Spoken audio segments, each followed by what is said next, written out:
I've been working with many customers, many prospects, many partners in the insurance business, and they all come up with the same, more or less the same pains, business problems, technology problems, spread across the insurance business, and for that matter also the banking business, which I also cover within software regime. Their pain relates a lot around to the customers. They don't understand their customer anymore. They do not have an answer to what the customer wants today, because, as Arno explained us, the customers are very different than the one they were used to do business with. Not only the millennia, but also baby boomers are changing the way they want to engage with a company they're served by. It's as simple as that. They want to have a more engaging relationship with the company they purchase services or goods from. They're not happy with engaging just once a year, getting the renewal paper or email. They want to be served better. They get the experience from the Amazon, from the Google guys, from the Uber guys, when they says, your joint is about to get to your place. Yalla. And insurer today, to a large extent, cannot do that. The competition is also getting very tough. You have competitors inside the industry.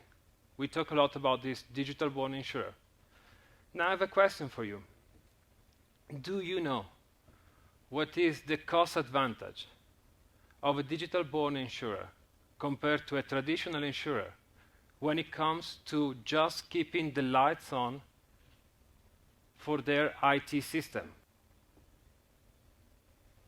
In terms of a combined ratio, do you have any idea? 5 to 10%? Well, a digital-born insurer at a running cost of IT of about 1% of their combined ratio. A traditional insurer have a 7 to 8% cost. That means a 6 to 7% cost advantage that the digital-born insurer has. That translates into better pricing, if you want to pass it through to your customer, translating more margin and therefore more money to spend in further innovation to keep that advantage compared to the traditional players. In translating a lot of possibility that today traditional insurers start to losing. The problem is that it's not just about the competition from within the industry, it's also about the competition from outside the industry, from the Google guys. Now, you think you have large database of customer data, historic data of customer behavior. These guys have billions times more than that. They can probably better assess risk than you can based on the customer data. So it's no surprise that they start looking at a lucrative business such as insurance with a keen eye, and they start approaching it, they start entering it.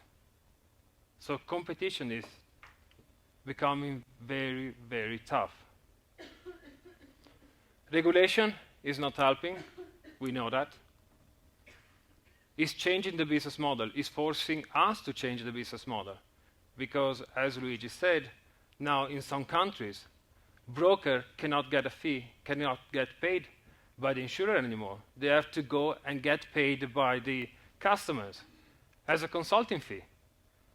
Now we're talking about funeral insurance. If that happens to car insurance, I wonder how many, already the large majority is going to the portal aggregator, are going to pay any broker to advise them on their car insurance, where Google, just a matter of a couple of clicks, it can give you a clear picture of what is out there, all the possibilities, all the price, all the clauses. And also some, guess what, other customer feedback, because it's a business-to-business, it's a person-to-person business, but not anymore a person, customer to person broker. It's also person to the other customer. So not while looking at the rating of the other customer on that specific insurer before making my decision. So regulation, changing the rule of the game, making it also more difficult, because they're changing also the way you can invest the money, the premium money. Right now with the Solvency II or the equivalent in different countries, insurers don't have the same freedom in terms of investing on those products that will yield the high return. Warren Buffett is moving out of insurance. He was the biggest promoter of insurance. He said, like, this is the only business when you get paid first. And we have so much money coming from premium that we can invest on ventures that we think we are going to generate very high return. Now it's not so much anymore. And he starts selling his stake of Munich Re. And finally, of course, you have customers, you have the competition and stuff, regulation are not helping, and technology. Technology is offering huge opportunities for those who are willing to embrace the change. But it's a two-edged sword, because for the laggards, it means becoming obsolete. And I like this word, obsolete. It's not my word. I didn't use it the first time. I read it this summer in the Financial Times in an interview by Mario Greco, the CEO of Generali Insurance. It's a big insurance in Europe. It's the biggest in Italy. It's already selling 17% of his car insurance policy based on telematics. It's not much of a laggard. They already know what's happening in the market. And he says, like, we are lacking so much behind all the industry, all other industry, and what the customer wants, that we really take a step and we put ourselves on the forefront of change, or this industry will become obsolete.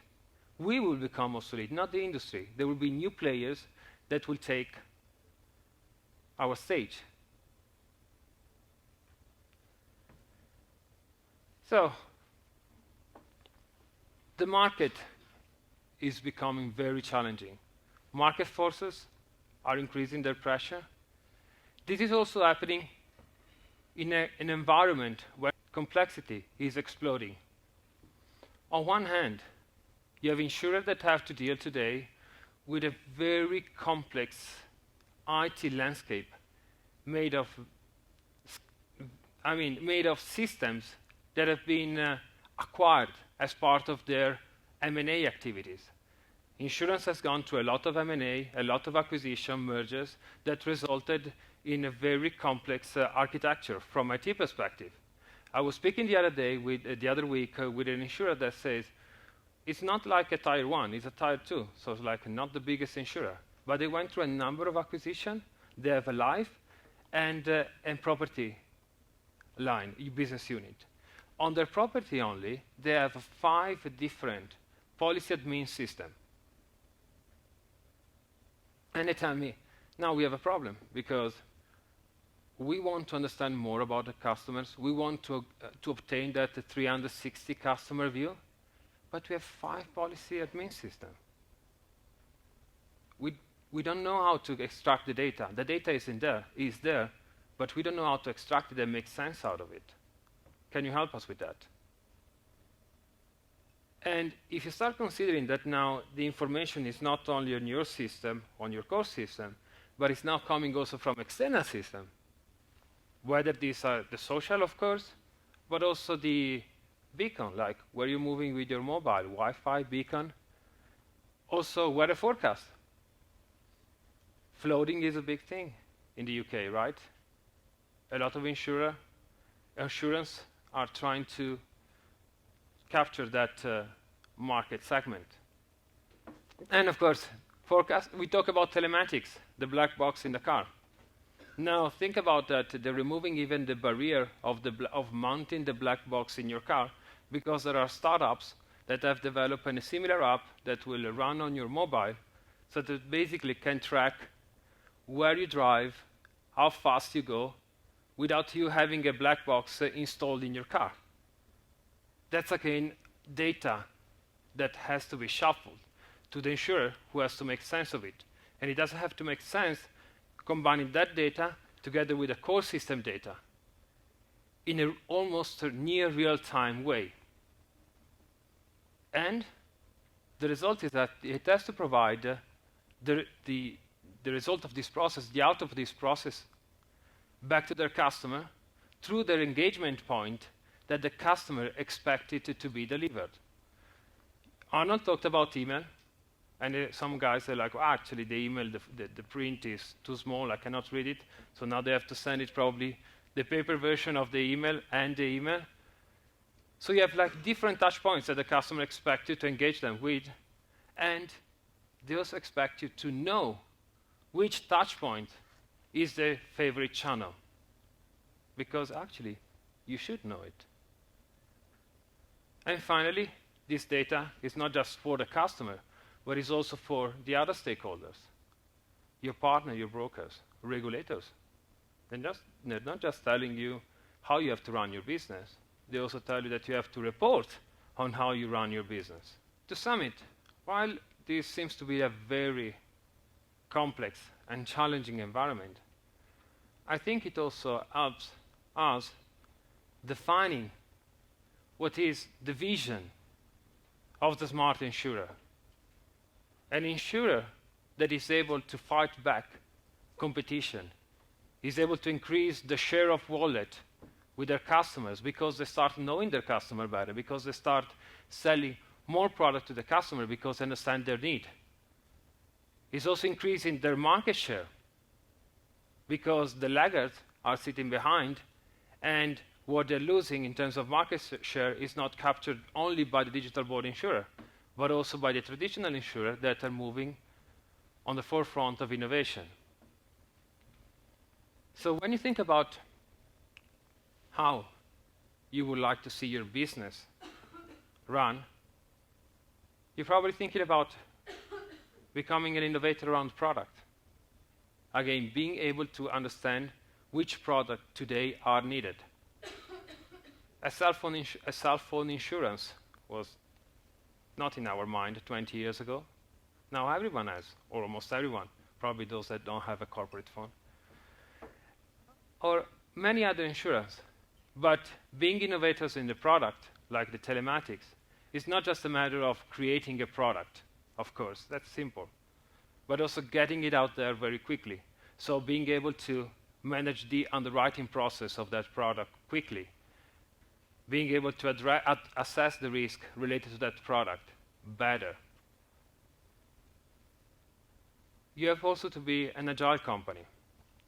Again, there's a lot of pressure to reduce the cost, because that 98 to 102 variability within their combined ratio of traditional insurer, it pushes a lot insurer to reduce their cost.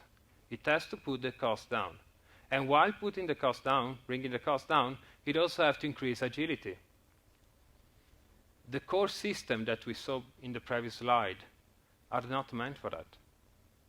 Nor they should. They're meant to manage transactional data very effectively.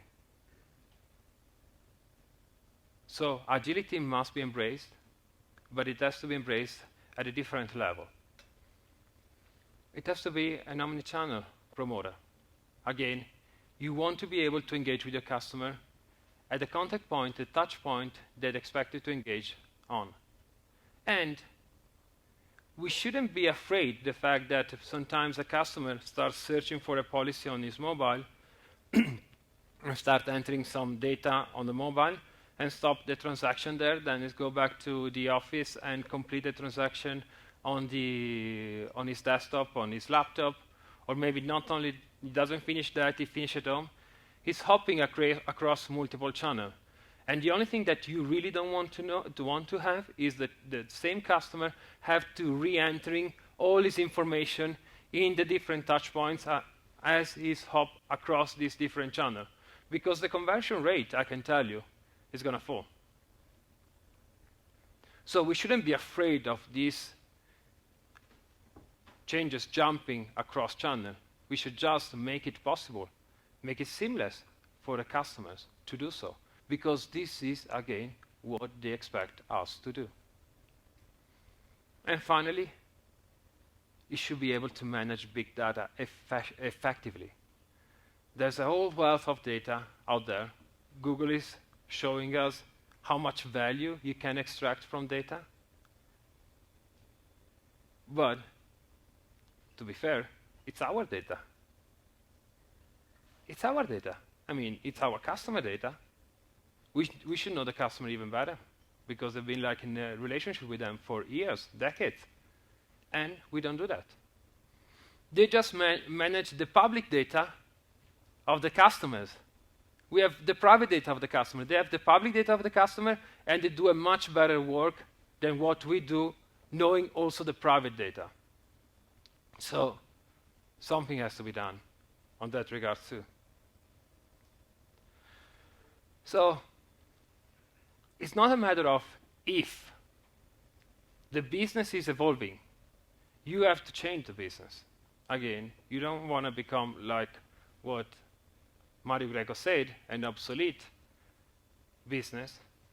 You want to change and make yourself keep being relevant in the business. But how you evolve your business is what can really change the feasibility of it. So Arnold, again, I really like it, talking about the juggernaut IT projects. Because when you think about how you will evolve your business, you can really disrupt it.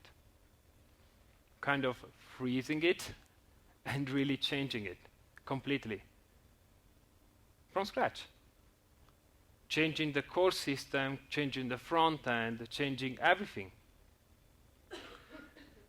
Or you can transform it. Take it step by step. Because it's not just a technology change. It's also a cultural shift. It's a cultural change. So if you only think about changing the IT, changing the technology, what you might end up is with a very expensive, old business instead of a very efficient business. Again, there is no right and wrong answer. It really depends a lot on the type of company. The risk appetite, the availability also of money to implement the change. Some insurers are more willing to take the risk. They think that if they disrupt, they will get there faster than others and gain future benefit because they will gain more market share as they get there. Some others, more traditional ones, that have decades of heritage, a cultural shift that to implement as well, are more willing to transform their business, to look at what can be done in order to get there, maybe a little bit more slowly, but with less risk. And I think that risk matters in insurance.